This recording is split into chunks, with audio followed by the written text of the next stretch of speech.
À 150 km au sud d'Alger, une cité s'est dressée fièrement dans les replis des montagnes, surplombant les collines de Titri. Elle a été la première capitale d'une dynastie influente qui a régné sur le Maghreb jusqu'à Grenade en Espagne.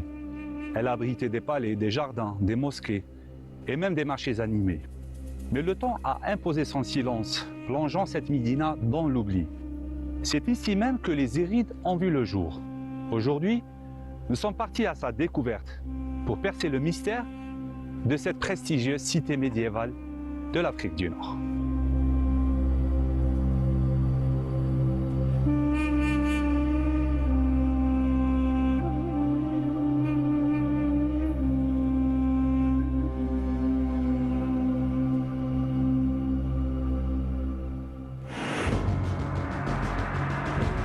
L'avènement de l'islam a transformé la géopolitique au Moyen Âge. Les califes ont diffusé l'islam au-delà de l'Arabie. Les Omeyyades ont conquis des territoires de l'Atlantique à l'Inde, tandis que les Abbassides ont pris Bagdad au 8e siècle, marquant un essor culturel.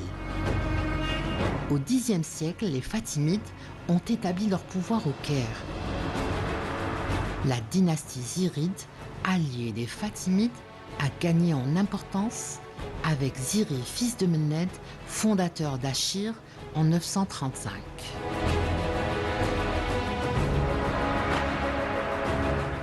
Les Zirides est une dynastie sanhagienne très importante dans la région du Titri, c'est-à-dire le Maghreb central, qui est donc la partie centrale de l'Algérie actuelle. Il y avait donc cette ville d'Achir qui a été le berceau des Zirides, à partir de laquelle les Zirides, alliés des Fatimides, ont connu la gloire sur l'ensemble du Maghreb.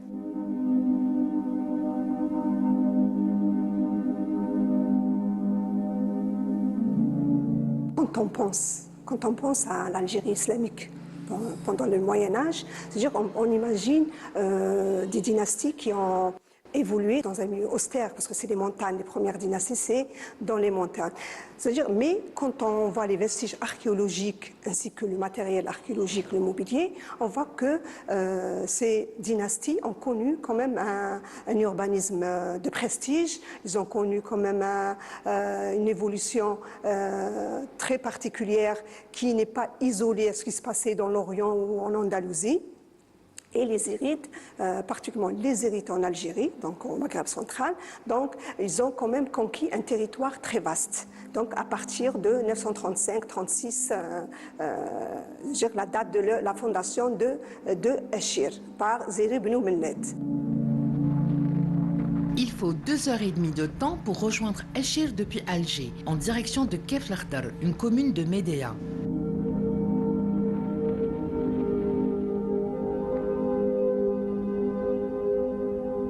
Les bâtisseurs de cette médina ont judicieusement choisi cet emplacement pour établir le fief de leur dynastie, le royaume des Zirides. مدينة أشير هذه المدينة الرائعة التي كانت عاصمة للجزائر في العصر الوسيط بعد انتهار عاصمة الدولة الرستمية. تمكن زيري بن مناد صنهاجي من تجميع وحدة قبيلة صنهاجة وبعث مدينة كان لها أثر ليس على المستوى الوطني فقط وإنما على المستوى العالم الإسلامي آنذاك. Les historiens considèrent Achir comme la 5e capitale de l'Algérie après Sirta, la capitale numide, Siga de Sifax et Intemouchent, Cherchel ou Césaria de Juba II à l'époque antique et Tiher des Rostomides à l'époque médiévale. الدولة الزيرية تعتبر يعني في العرف التاريخي أنها هي أول إمارة محلية، لأن عندنا اللي قبلها سبقتها إمارة الرستمية اللي أسسها واحد فارسي اللي هو عبد الرحمن بن رستم.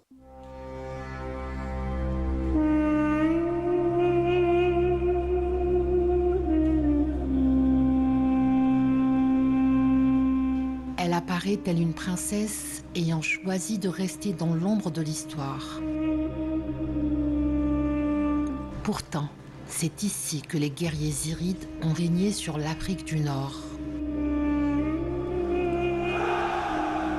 Comme toutes les cités ayant joué un rôle dans l'histoire de l'humanité, elles refusent de disparaître, laissant derrière elles les vestiges de ce qui fut autrefois le palais de la famille princière. أشير ربما هو مصطلح محلي من مصطلحات البربرية. يقولوا بأنه يشير هو جاي من كلمة المخلب، يعني وحتى أن لما نزور المدينة نجد أن هذا الشعار مجسد في العمران.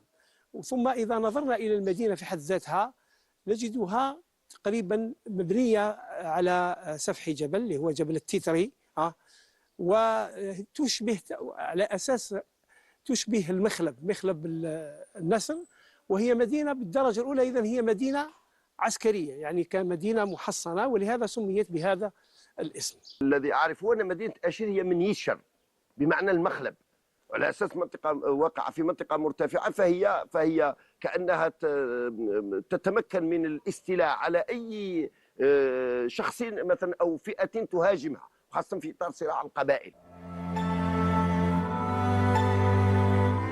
Ici, dans le souffle des montagnes, là où les vents murmurent les secrets des ancêtres. Ici, les Zirides ne sont pas venus en conquérants impatients, mais en bâtisseurs de destin. Ils ont choisi ce nid d'aigle, cette forteresse naturelle, pour y ancrer leur fierté et protéger leur lignée.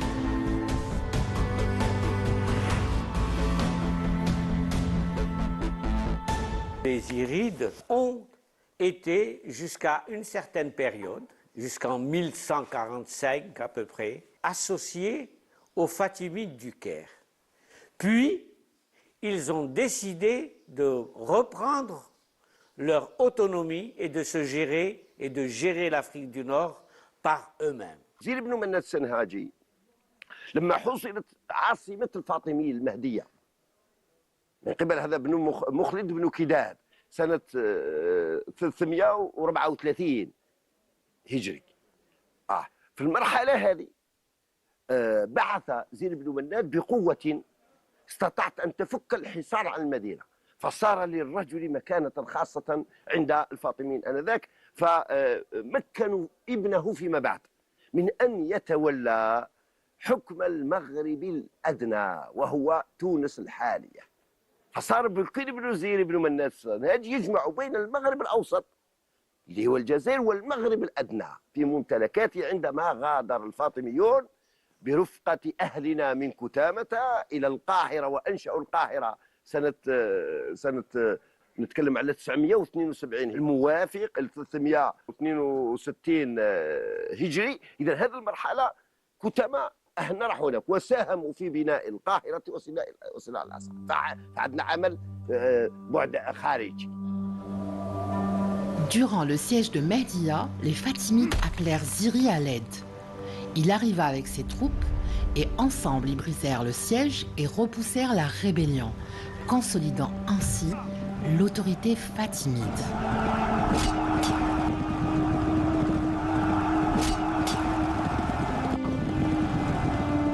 تقدموا يا جنود.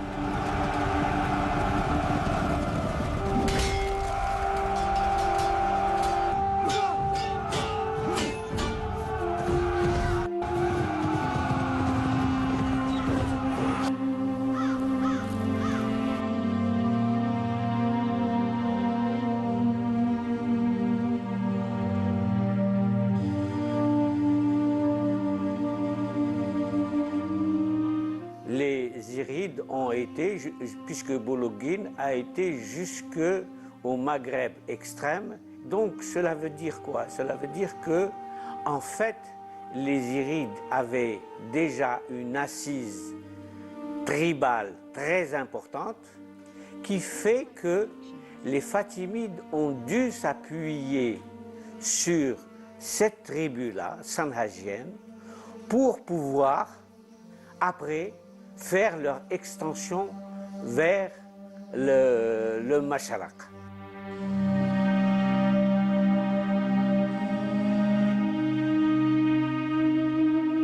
Achir était un centre névralgique politique et militaire. Elle dominait les routes commerciales entre le Tel et la steppe.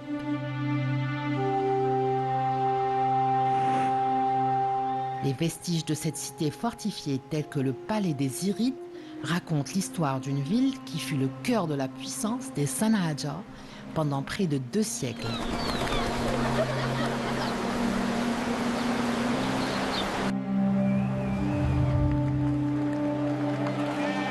من هذه المدينة وأتكلم عن الجانب التجاري قلنا التحكم في طريق التجارة الرابط بين الفسطاط إلى سجل ماسة غربا، ولكن كان فيه طرق أنشئت وجدنا عند البكري وعند الإدريسي اللي هما كتب الجغرافيا التاريخية والمهتمين بمسارات حركة التجارة. فنتكلم عن مسار يبدأ من مدينة أشير إلى مدينة المدية إلى مليانة إلى تنس.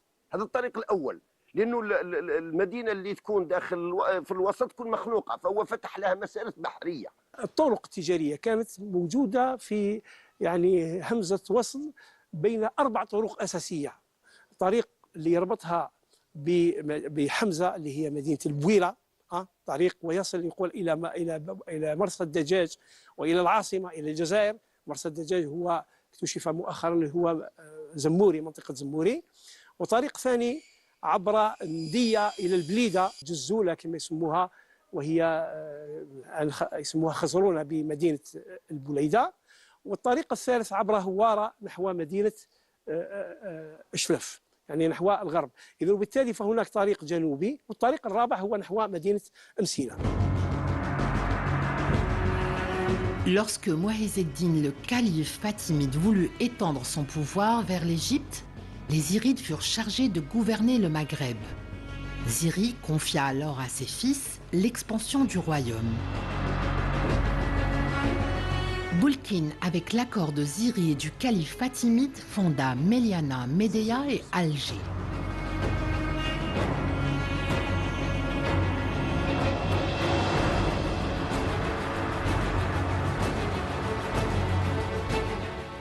تحولت المدينة أيضا في أبعادها، نتكلم في أبعادها الاستراتيجية، أنه بولكين بن زير بن مناد ابنه أيضا بتكليف من زير بن مناد استطاع أن يؤسس فيما بعد أيضا مدنا 3، وهي مدينة المدية قلت 355، ثم 360 مدينة مليانة، ثم 362 مدينة الجزائر اللي تسمى جزائر بني مزغن. C'est à cette époque que Boulkin, connu sous le nom de Bolorin, donna le nom d'El Jazair à la cité. Ce nom allait plus tard être adopté pour désigner tout le pays.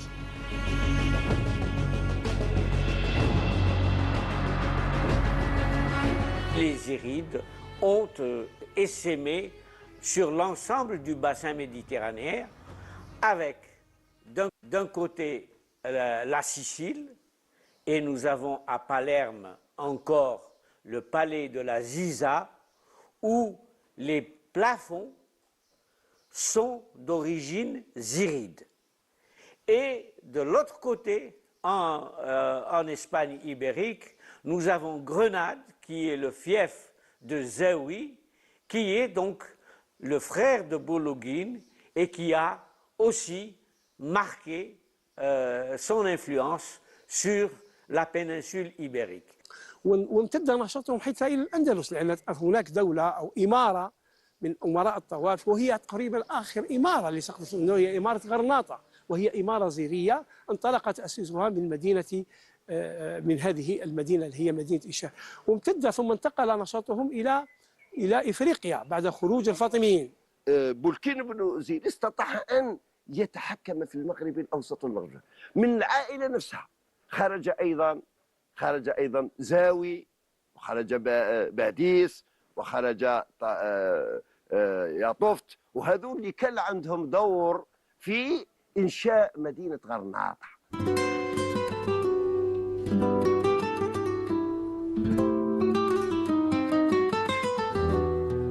Après la chute du califat de Cordoue en 1013, le prince Zawi, fils de Ziri, proclame l'indépendance de Grenade et fonde le royaume ziride à Grenade.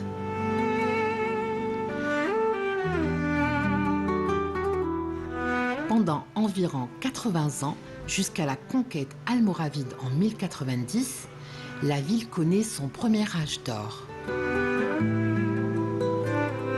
Les Zirides renforcent les fortifications et développent l'urbanisme.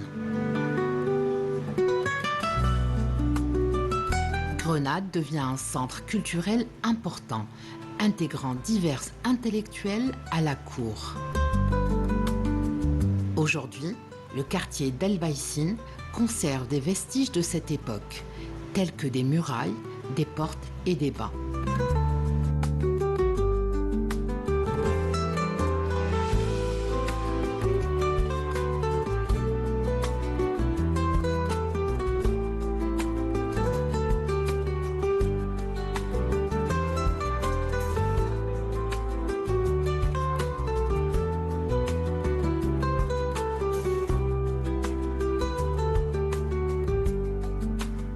Si on fait par analogie, bien sûr que quand on est sur l'Alhambra, sur donc, les hauteurs d'El Baïsine, vous avez cette configuration de Menzah ben Sultan.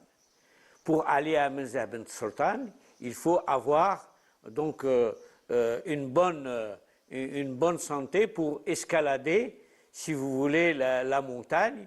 Et ce Menzah ben Sultan domine l'ensemble de la vallée, comme la Khala, le donjon du Manar, domine l'ensemble des plaines et montagnes qui sont à la Khala d'Ibn Ahmed. C'est la même similitude, c'est la même roche que vous trouvez à Achir et à la Khala, et peut-être à Grenade.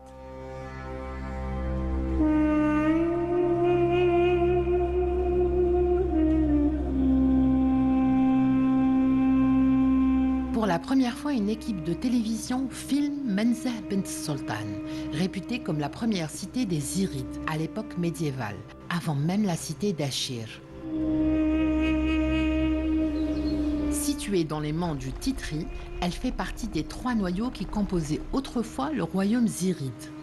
Érigée par des architectes venus de Bouira et Msila, Menzah ben Sultan est aujourd'hui en ruine, à l'exception des traces des murailles qui l'entouraient. Ce site demeure un trésor historique essentiel pour le patrimoine national algérien.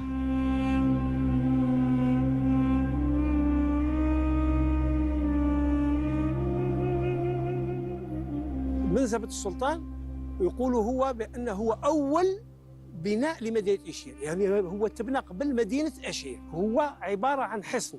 كان الأمراء الزيريون يختفون عن العامة، يعني يختفون عن العامة، يعني يبنيوا قصور بعيدة عن العامة، يعني حتى يختفون عن العامة. أما إذا مشينا لمدينة منزه بن سلطان فهي واقع في منطقة شاهقة، لا يقول هو تكريم أخته أو ابنته إلى آخره اللي هي بنت السلطان هذه، ولكن أرى من ناحية الزائر للمنطقة يرى أنها مدينة إن صح التعبير مدينة احتياطية بالنسبة لمدينة بنية ومدينة أشير، أنه إذا ما وقع سقوط المدينتين إذا يجد في مدينة منزه بن سلطان إذا ملاذ له للاستمرار في حياة هذه الدولة وهذه المدينة.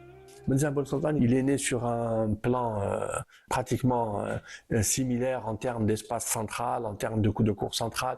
Tout simplement, la particularité que certains historiens l'ont décrit, et après sur site, les recherches, ils ont un peu confirmé, parfois infirmé, c'est une décoration riche. Donc il y avait beaucoup plus de céramique, il y avait des colonnes, il y avait le marbre qui était travaillé, le stuc était travaillé, il y avait des sculptures, les franchissements étaient différents, des revêtements de sol, il y avait de l'eau aussi, beaucoup d'eau, il y avait des jardins qui étaient travaillés différemment. Donc on considère que c'est un lieu de faste, un lieu de fête. Les raisons défensives de la ville l'ont conduit à améliorer, à prendre une position un peu supérieure. C'est-à-dire qu'ils ont essayé d'élever le niveau défensif de la ville. Et la cité, c'était ça sa particularité. C'est pour ça que le mur d'enceinte est important et que toute l'activité se retrouve ensuite vers l'intérieur. Donc il y avait des tours, il y avait des manar, on appelait. Donc il y avait des tours qui permettaient des tours de contrôle, qui permettaient de dominer aussi. Elle avait un aspect défensif, certes, pour être touchée, mais elle avait surtout un aspect de contrôle.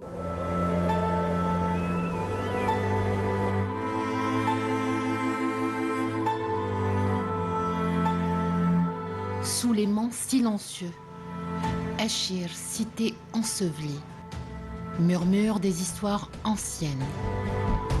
Seules les traces d'un palais émergent, gardiennes de splendeurs passées. Les vestiges énigmatiques cachent leurs secrets, refusant de livrer la totalité de leur mystère. Le plan tel qu'il est connu aujourd'hui, donc c'est un grand rectangle qui va de 72 mètres sur une quarantaine de mètres. À l'intérieur, donc c'est un grand rectangle, il y a une cour centrale. Cette cour centrale, de laquelle se développent 4 éléments. Donc c'est une symétrie claire. Cette symétrie, on a l'espace d'entrée. L'espace d'entrée, il a une porte qui est en saillie, qui sort, qui est assez particulière à ce moment-là, et tout à fait à la limite sur l'axe nord-sud. À la limite sud, il y a aussi un élément qui sort complètement en saillie, qui est construit. C'est une pièce. Donc à l'entrée, j'ai la porte. Derrière la porte, j'ai 3 portes, et c'est décrit aussi de cette manière, hein, par les différents historiens, par Gaulvin par exemple, ou même Marseille. Donc ils apportent cette description. Et donc il y a les trois portes. Les 3 portes, on rentre sur cette grande cour centrale. On va voir la cour centrale, elle va jouer un rôle très important dans tous les palais qui vont venir par la suite. Donc cette cour centrale, elle donne ensuite sur une pièce qui est au fond et qui est appelée la pièce du trône. Elle est reprise comme ça aussi par plusieurs historiens. Il l'appelle la pièce du trône. Donc c'est une géométrie qui était bien maîtrisée, qui était proportionnelle et qui répondait un peu à des normes mathématiques très claires. Donc les rapports d'espace, de sous-espace, il y avait ce passage. Pendant 2 siècles, les Zirides ont fusionné tradition nord-africaine et influence andalouse. Ils ont fondé des villes comme Achir, marquées par des fortifications et citadelles, dont le style s'inspire de l'architecture musulmane. هنا عاشير تترسخ قبائلنا.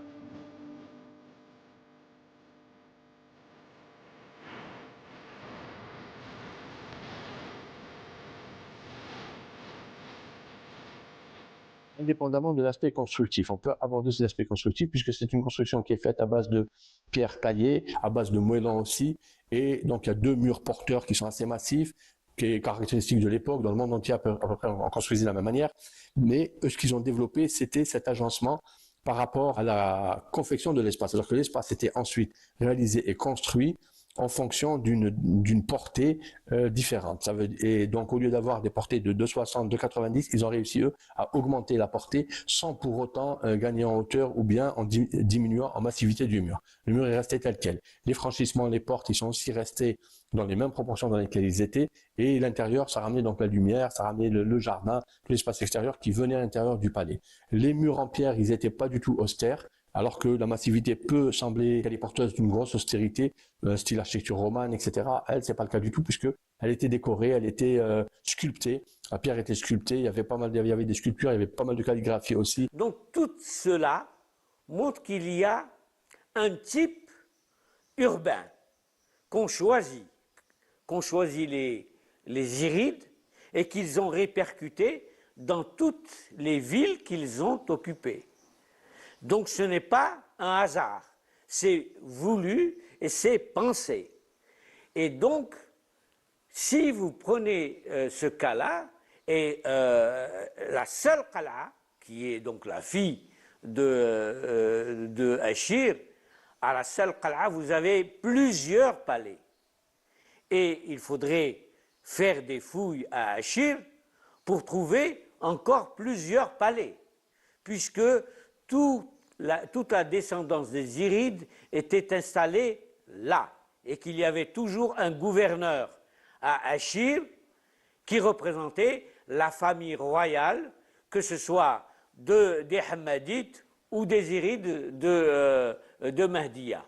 Donc cela veut dire qu'il ne faut pas être surpris si demain, en faisant des fouilles à Achir, on trouve d'autres palais, d'autres demeures princières qui montre que cette civilisation, qui a essaimé sur l'ensemble de l'Afrique du Nord, avait des bases très solides.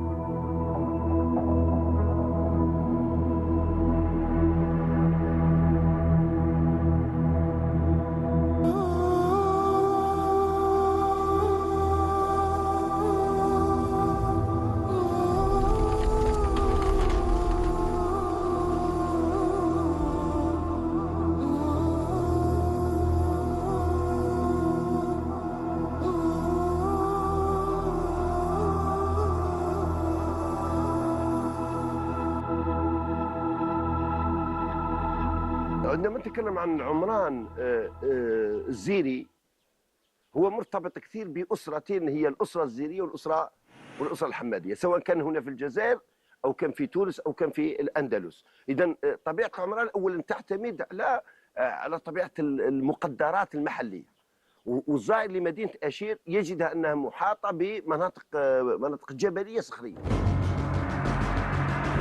Dans cette région de Médéa, un trésor archéologique demeure caché, insoupçonné par beaucoup. Après avoir découvert Eshir et Menzeh ben Sultan, la cité de Bénia se révèle enfin, formant ainsi le trio des cités qui composent l'imposant royaume ziride. هي في الحقيقة هما 3 مواقع ليست موقع واحد. الموقع الأول اللي هو أشير زيري، اللي هي المدينة اللي كنا نتكلموا عليها. أول واحد زارها هو بير بروجر اللي وصفها وذكرها، ويبدو أنه اكتشف مدينة المنزه بنت السلطان اللي هي أول مدينة، وثم اكتشف مدينة أخرى اللي هي مدينة البنية اللي هي في المنطقة الجنوبية، هذه في الشمال المنطقة الشمالية الغربية، والأخرى في المنطقة الجنوبية الشرقية على بعد حوالي 3 كيلومتر.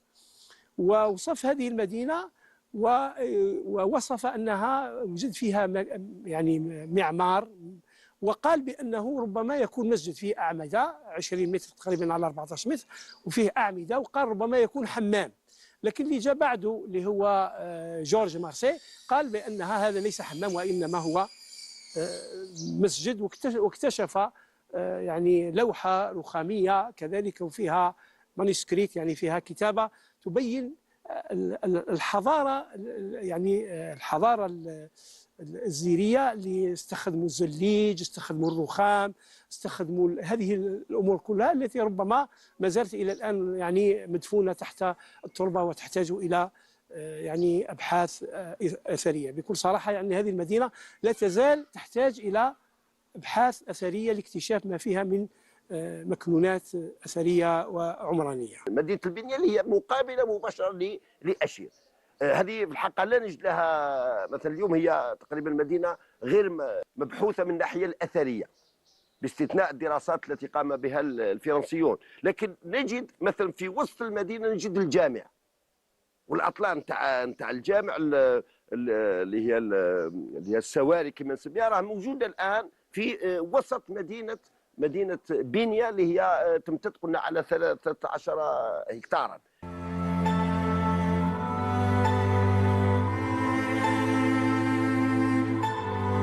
En explorant la cité de Bénia, historiens et géographes ont mis en lumière une activité humaine intense, avec toutes les commodités qui caractérisent une cité médiévale prospère.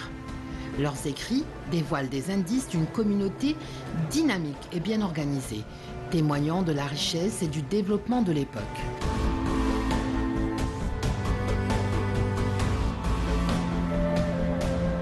Quand on va à Achir, on est frappé par, disons, le paysage qui est un paysage de montagne, et on dit que Achir est partagé en deux.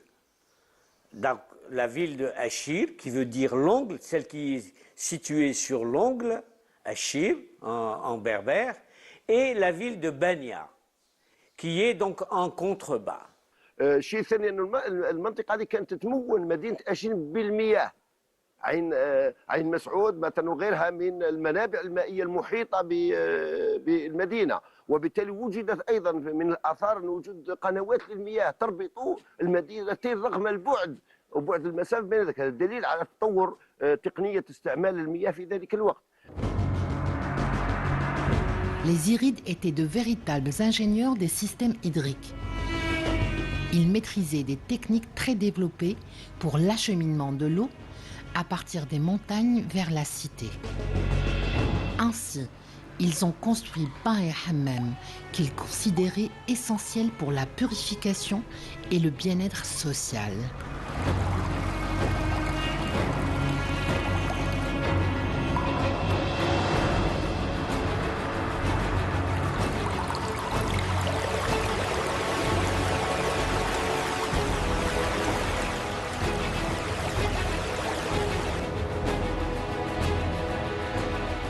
Quand on voit les vestiges archéologiques ainsi que le matériel archéologique, le mobilier, on voit que ces dynasties ont connu quand même un urbanisme de prestige. Ils ont connu quand même une évolution très particulière qui n'est pas isolée à ce qui se passait dans l'Orient ou en Andalousie. Et les Irides, particulièrement les Irides en Algérie, donc au Maghreb central, donc ils ont quand même conquis un territoire très vaste. Donc à partir de 935-36, la date de la fondation de Achir par Zéri ibn Menned. Après Zéri ibn Menned, c'est Boulorine qui a pris les rênes pour élargir son territoire. C'est-à-dire il y avait Achir Kef l'Akhdar, après il y avait le site de Benia, c'est-à-dire c'est où on soupçonne que c'est la ville de Boulorine, son fils. Qui ensuite, ils ont restauré la ville d'Alger, Médéa et Miliana. Donc, leur territoire a commencé à s'élargir après le départ des Fatimites en Égypte. Donc, c'est les Irides qui ont repris les rênes de Qayrawan, c'est-à-dire de l'Ifriqiya, et de Qayrawan vers l'Andalus. Dans cet environnement, c'est-à-dire de territoire d'Afrique du Nord, donc les Irides ont prospéré, que ce soit dans le domaine architectural, économique, politique et artistique, dont on voit le palais de Zéri Achir, Alger, Zrna, il y a pas mal de vestiges, on voit Sabra Mansouria en Ifriqiya, donc on voit pas mal de vestiges qui reflètent cette dynastie zéride entre le Xe et le XIIe siècle.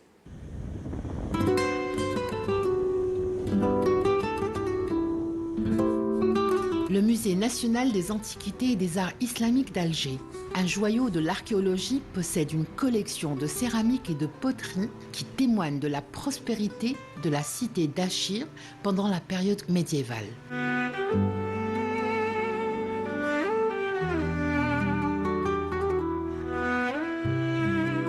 L'archéologie musulmane dévoile son riche héritage à travers une mosaïque de fragments, de structures, d'objets et de pièces, chaque élément racontant l'histoire de civilisations passées. Pour comprendre une dynastie, c'est-à-dire c'est son matériel, c'est-à-dire ce qu'ils ont laissé derrière eux. C'est-à-dire d'un côté c'est les vestiges architecturaux, et d'un côté, c'est le mobilier. Le mobilier, ce qui veut dire céramique, verre, métal, monnaie, tout ce pactage qui va nous ouvrir une porte vers la vie des Irides. Et c'est la céramique qui va refléter, c'est-à-dire elle nous a ouvert une porte qui nous a permis d'étudier la vie quotidienne d'un côté, et en même temps la vaisselle de table, c'est-à-dire l'art de la table des Irides. C'est-à-dire que ça nous a permis d'avoir un regard sur leur façon de manger, leur façon de travailler cette production qui est la céramique, l'art des feux.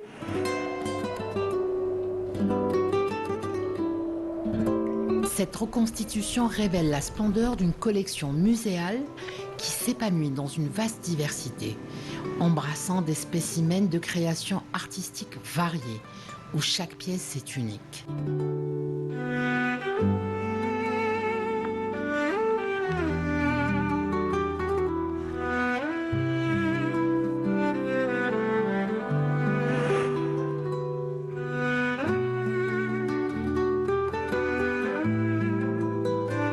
Le vaisselier zéride était quelque part joyeux. Il y avait de la vie parce qu'on va voir géométrique, on va voir figuratif, l'animalier, le floral. C'est-à-dire, on voit bien que la vaisselle, elle est partie, qu'ils ont donné de l'importance à cette vaisselle. C'est-à-dire, cette vaisselle, elle n'est pas confinée à Achir spécialement, mais c'est une vaisselle qui est propagée dans tout le Maghreb, même en Andalousie. C'est-à-dire, il y avait une mode, donc il fallait suivre cette mode. C'est-à-dire les Irides étaient très attirés par la possession de cette vaisselle.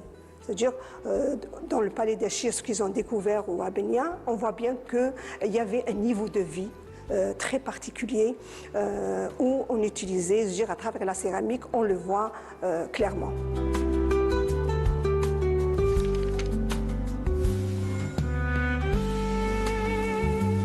À travers ce panel archéologique, nous plongeons dans un univers d'art et de culture où chaque découverte éclaire davantage notre compréhension de la vie socio-culturelle des Irides.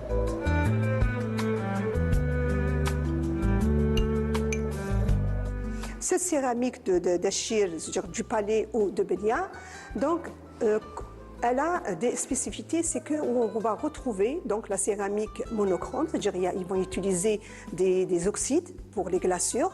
Donc il va y avoir le vert, il va y avoir le brun, il va y avoir le blanc. Donc il y a toute une panoplie de couleurs. Et en même temps, il va y avoir une vaisselle de prestige où on va avoir des décors. C'est-à-dire que ces décors, c'est surtout sur les plats. Il y a une variété de formes, c'est-à-dire très diversifiées. Donc, ils n'ont pas une forme de plat, mais plusieurs formes de plats.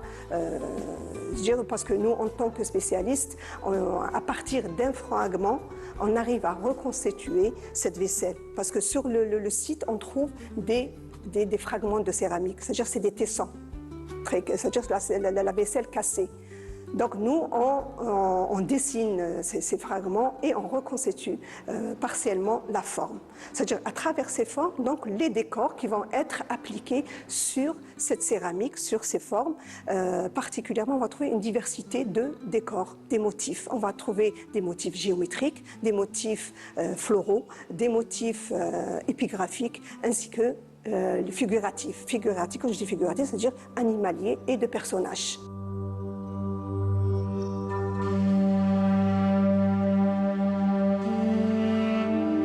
Des vestiges en objets figuratifs, des formes géométriques, florales et des représentations animalières illustrent la grandeur de la dynastie ziride et de leurs descendants, les Hammadides.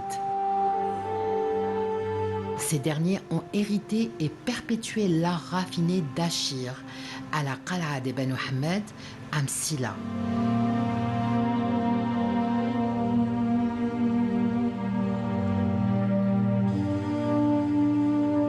De la cité d'Achir, un savoir-faire artistique s'est diffusé, voyageant en Andalousie, déjà avec Zawi, fils de Ziri, le fondateur de Grenade. Et 2 siècles plus tard, cet héritage va trouver une nouvelle expression dans la cour des lions du palais Nasrid, où les sculptures de lions, autrefois ornements des palais d'Achir et de la Qal'a de Banu Hamad, ont été réinterprétées avec éclat.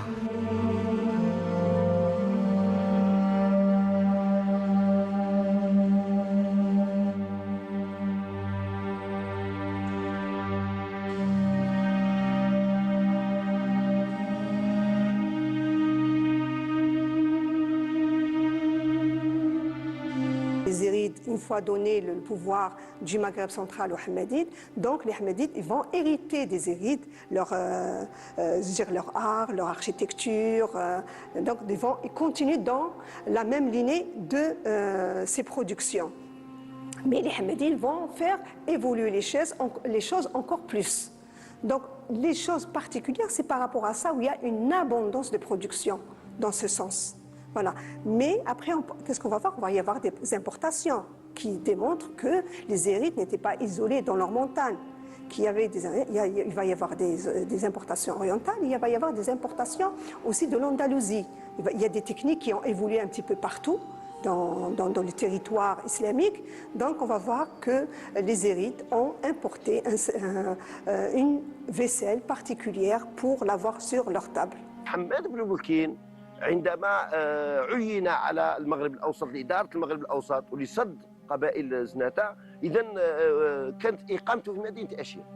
من مدينة أشير بدأ يتطلع إلى أن يصنع لنفسه مكانة إلى جانب إخوته، إلى جانب ابن أخيه باديس الذي تولى بعد ابنه المنصور. إذن فبدأ يتطلع إلى بناء مدينة أخرى أكثر تحصينا وتذكر باسمه. فبنى مدينة القلعة اللي تنسب إليه قلعة بني حماد سنة 398 هجري الموافق 1007 ميلادي. La localisation géographique d'Achir, combinée à sa position stratégique, a fait d'elle un lieu réputé parmi les commerçants. Selon les géographes, Ibn al-Hawqal, al-Bakri, al-Idrisi et Ibn al-Athir.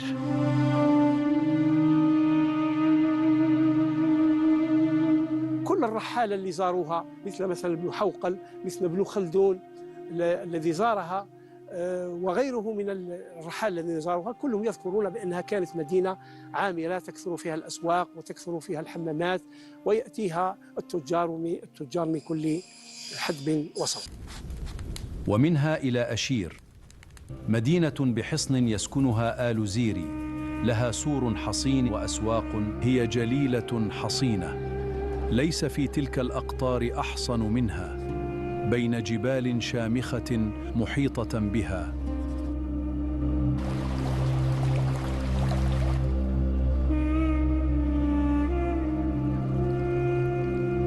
آشير هي مدينة منيعة، إنها محاطة بجبال شامخة، بناها زير بن مناد.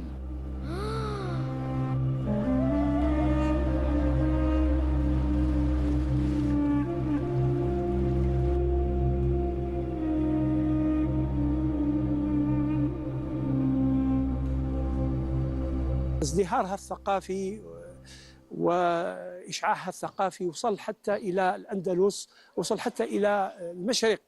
نذكر ربما شخصيتين على الأقل، واحد اسمه أبوه محمد عبد الله الأشيري، هذا الذي كان فقيها واشتهر في حلب كفقيه، وهو أنه وصل إلى مدينة بغداد، فكان أحد رموز العلم في مدينة بغداد، فكان يقدم الدروس باسم وزير العباس بن هبيرة لشرح صحيح البخاري.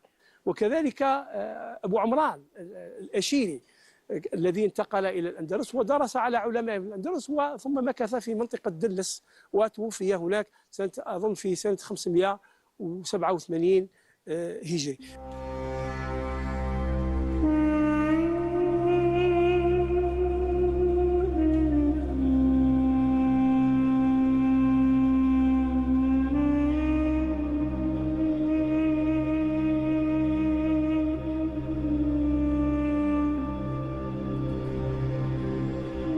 Achir en tant que repère architectural de ce pays, de l'architecture de l'Algérie et l'architecture de l'Afrique du Nord. C'est un repère, c'est un moment de l'architecture, puisqu'elle a mis en place une typologie, elle a mis en place un type, elle a mis en place des techniques constructives, elle a mis en place un langage architectural, elle a mis en place une organisation spatiale, elle a mis en place un vécu de l'espace, une perception de l'espace, comment il est vécu. Tout ça, ils sont présents à Achir. C'est un moment très fort et ça définit l'architecture telle qu'elle est connue aujourd'hui dans toutes ses dimensions. La maîtrise d'œuvre est définie complètement ici. Elle n'est pas née de l'amont de 3, 4, 5 aspects ou propositions différentes. Elle est née d'une volonté. Elle a une globalité. On retrouve l'architecture dans ses concepts actuels d'aujourd'hui, de la totalité. Et comment est exprimée la totalité à travers les différentes dimensions et différentes approches qu'apporte l'architecture. Achir aujourd'hui rend parfaitement compte de ça. Pendant près de 2 siècles, cette forteresse a été un centre politique, intellectuel et militaire majeur de l'Afrique du Nord. Achir refuse de céder à l'assaut du temps. Elle résiste. Elle apparaît comme le vestige d'un noyau urbain pour indiquer qu'ici même, une dynastie algérienne florissante a vécu en toute prospérité.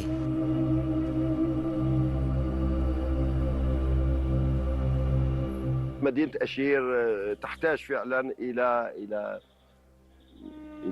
أن تؤخذ بعين الاعتبار، لأن فعلا لما تكون العاصمة الثانية للجزائر في العصر الوسيط، ونحن نبحث دائما عن جذورنا وعن امتداداتنا إلى آخره، فالمدينة تحتاج أولا إلى إعادة إحياء المجال الأثري فيها، تجديد عمل الأثريين المتخصصين للتنقيب عن هذه الآثار، وخاصة ما هو موجود في مدينة بنيا. Achir n'est pas oubliée, elle est le fondement de cette histoire des Zirides de 971 officiellement jusqu'à 1152.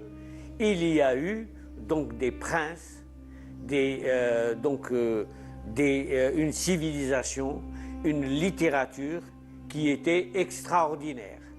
Et j'ai espoir qu'avec les nouvelles générations, il y ait de nouvelles fouilles et que l'on apporte beaucoup plus à la connaissance des Zirides grâce aux découvertes qu'on fera à Achir et même à la Qal'a d'Ibn Hamad où on a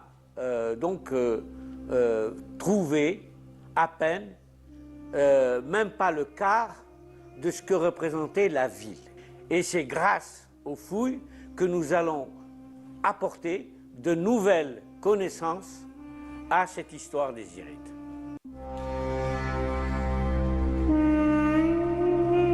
Sous le ciel d'Algérie, Achir, la cité des Zirides, évoque les légendes d'une époque passée, bien qu'elle ait été oubliée par beaucoup au fil des siècles. Elle se dresse toujours fièrement, témoin d'une grandeur immortelle. Comment une cité si riche en histoire a-t-elle pu tomber dans l'oubli?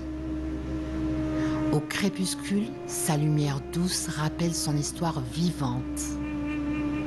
Achir, gardienne des récits de ses ancêtres, nous enseigne que l'histoire perdure tant qu'une âme l'écoute et s'en souvient.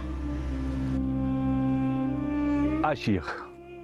Aujourd'hui, ce nom est peu connu. Pourtant, derrière ce silence réside une cité entière, autrefois la capitale des Zirides, l'une des dynasties les plus prestigieuses du Maghreb médiéval. À l'époque où les Zirides jouaient un rôle influent dans le monde arabe, et voire même dans le bassin méditerranéen, Achir était au cœur de cette dynamique.